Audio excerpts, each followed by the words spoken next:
Supreme court of Pakistan के वाज़ेह और सख्त अहकामात के बाद इलेक्शन के अल्तवा की अफवाहें, ख्वाहिशें और कोशिशें दम तोड़ गई हैं और अब सवाए मार्शल के नफाज के 8 फरवरी के इंतखाबात में कोई रुकावट नहीं रही। मौजूदा अस्करी क़यादत मार्शल या टेक ओवर का कभी ख्याल तक नहीं लाई और कभी कोई ऐसा जिक्र भी करे तो उसे फ़ौरन खामोश करा दिया जाता है। इलेक्शन अल्तवा के हवाले से पाकिस्तान के सबसे ताकतवर शख्स और पाकिस्तान के दूसरे बड़े ताकतवर शख्स में पहले ही से ये सोच मौजूद थी कि इलेक्शन 8 फरवरी को होने चाहिए। दोनों इस हवाले से भी एक सुफ़ा पर हैं कि नवाज शरीफ को माजी में गलत तौर पर इक़्तिदार से अलग किया गया, जिससे सियासी और बेपनाह मुआशी नुकसान हुआ। दोनों ये भी चाहते हैं कि माजी की गलतियों का अजाला होना चाहिए। इलेक्शन के अल्तवा की तजावीज़ ताकतवर तरीन अफराद के 2 अहम मुशीरों और 2 निगरान शख्सियात की तरफ से आई थी। इन तजावीज़ में कहा गया था कि मुल्क में मुआशी इस्तेकाम आना शुरू हो गया है। अगर इलेक्शन हुआ तो ये मुआशी इस्तेकाम कायम नहीं रहेगा। इन तजावीज़ में यह राय दी गई थी कि बैरून मुल्क से जो अरबों डॉलर आ रहे हैं उनका बेहतरीन इस्तेमाल निगरान और मौजूदा मुक़्तदरा बेहतरीन तौर पर कर सकते हैं। अगर सियासी हुकूमत आ गई तो वो ये अरबों डॉलर सियासी मनसूबों पर उड़ा देगी।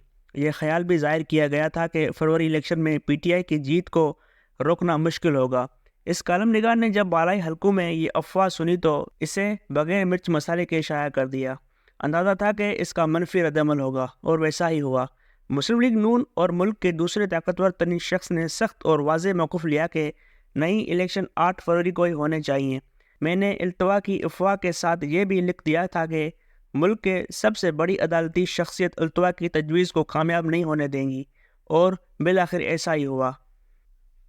यादश बखैर, पंजाब के वज़ीर तालीम चौधरी मुमताज़ हुसैन का एक वाक़या दर्ज करना ज़रूरी है। चौधरी मुमताज़ हुसैन ही वो पहले आदमी थे जिन्होंने कॉलेजों में और तालीमी इदारों में पहली बार सख्ती से मेरिट का निज़ाम कायम किया। यही निज़ाम आज तक जारी व सारी है।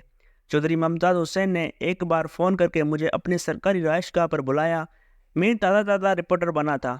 जल्दी वहाँ पहुँचा तो वो ऑफिस से उठकर मुझे लान में ले आए ताकि उनकी बात रिकॉर्ड ना हो सके और फिर मुझे कहा कि वज़ीर आला ने मुझे कहा है कि रेस कोर्स लाहौर में एक 5 स्टार होटल बनने की मंजूरी दे दो। चौधरी मुमताज़ हुसैन ने कहा कि इस होटल के क़याम से रेस कोर्स पार्क का सारा हुस्न ख़त्म हो जाएगा। मेरी ख्वाहिश है कि तुम ये खबर दे दो कि रेस कोर्स पार्क में एक 5 स्टार होटल बनाया जा रहा है। चुनांचा दूसरे रोज़नामा जंग के सिफ़ा अव्वल पर यह खबर शाया हो गई। हस्ब तवक्का इस मनसूबे के खिलाफ मनफी रद्दअमल आया और वज़ीर आला पंजाब को इस मनसूबे से दस्तकश होना पड़ा। बाज़ दफ़ा खबर देनी, अफवाह दर्ज करने या किसी को एक्सपोज करने का मकसद ये होता है कि इस मनसूबे को वक्त से पहले तश्त अज़बाम कर दिया जाए ताकि वो पाया तकमील तक ना पहुँच पाए। ये सहाफ़त की ताकत है और हम सब सहाफ़ी एक्सपोज करके कई गलत, गैर आइनी और गैर जमहूरी कामों को रोकने की कोशिश करते रहते हैं। इलेक्शन के अल्तवा की अफवाह शाया करने का भी यही मकसद था। तवक्का के ऐन मुताबिक इस अफवाह का मौसर तदारक हो गया। 8 फरवरी का इलेक्शन अब सर पर आ चुका है, लेकिन अभी तक सियासी जमायतें इंतखाबी मुहिम शुरू नहीं कर सकीं। नून लीग अपनी टिकटें फाइनल करने का अमल जारी रखे हुए है, लेकिन फ़िलहाल तहरीक इंसाफ के बारे में धुंध साफ नहीं हो सकी। ये वाज़ेह नहीं है कि PTI की तरफ से कौन इलेक्शन लड़ सकेगा और कौन नहीं। PTI के बहुत से ओहदेदार मंजर आम से ही गायब हैं। अभी कल ही हमाद अज़हर को पंजाब का सदर बनाया गया है, लेकिन वो कहाँ मौजूद हैं किसी को इल्म नहीं। टिकटें तकसीम करने में पंजाब के सदर का अहम किरदार होता है। उनकी गैर मौजूदगी में ये काम कौन करेगा किसी को इल्म नहीं। तहरीक इंसाफ का पार्लियामेंट्री बोर्ड कौन सा होगा, इसके इजलास कब होंगे, टिकट लेने वाले कहाँ अप्लाई करेंगे, ये सारे वो सवाल हैं जिनका फ़िलहाल कोई जवाब नहीं मिल रहा। अब तो ऐसा लग रहा है कि लोग कागजात नामजदगी जमा करवा के PTI के टिकट के लिए रुजू करेंगे। ऐसा लग रहा है कि तहरीक इंसाफ के हवाले से ये गैर यकीनी सूरत-हाल इलेक्शन तक इसी तरह बरकरार रहेगी, जिससे तहरीक इंसाफ के लिए अपने वोट की ताकत का भरपूर इस्तेमाल मुश्किल से मुश्किल तर बना दिया जाएगा। अब जबकि इलेक्शन होने जा रहे हैं तो रियासती इदारे नए सिरे से नताइज के हवाले से अंदाज़ा लगा रहे हैं। इन अंदाज़ों के मुताबिक नून लीग पंजाब की 141 नशिस्तों से ज़्यादा 80 से 90 सीटें जीतेगी, जबकि इदारे का अंदाज़ा है कि अगर वोट कम पड़े तब भी नून लीग 60 से 70 नशिस्तें जीत लेगी।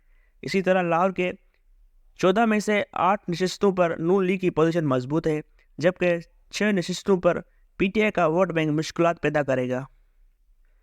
ایک ادارے کا خیال ہے کہ ٹکٹوں کی تقسیم کے بعد نون لیگ جب انتخابی مہم میں اترے گی تو دیہات کے وہ دھڑے جو تحریک انصاف سے مایوس ہوں گے وہ بھی نون لیگ کا ساتھ دیں گے۔ یوں آنے والے دنوں میں نون کا ووٹ بڑھنے کا امکان ہے۔ تحریک انصاف کا شہری ووٹر کیا کرے گا، اس بارے میں ادارے بھی کسی حتمی نتیجے پر نہیں پہنچے۔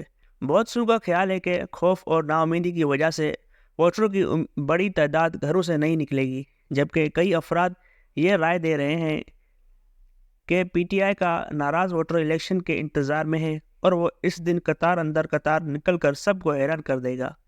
خیال ظاہر کیا جا رہا ہے کہ اگر پولنگ ریٹ 45 سے 50% ہوا تو نون لیگ جیت جائے گی، لیکن اگر پولنگ ریٹ 60 سے 70% ہو گیا تو اس کا مطلب ہوگا کہ پی ٹی آئی کا نوجوان ووٹر باہر نکل آیا ہے اور پھر شہروں کے نتائج پی ٹی آئی کے حق میں ہوں گے۔ دنیا کا ہر الیکشن کچھ نہ کچھ تبدیلی ضرور لاتا ہے۔ 8 فروری کا الیکشن بھی پاکستانی سیاست اور ریاست میں تبدیلی لے کر آئے گا۔ توقع یہ کرنی چاہیے کہ انتخابات میں ایسے لیول پلینگ فیلڈ فراہم کی جائے کہ الیکشن نتائج سب کے لیے قابل قبول ہوں۔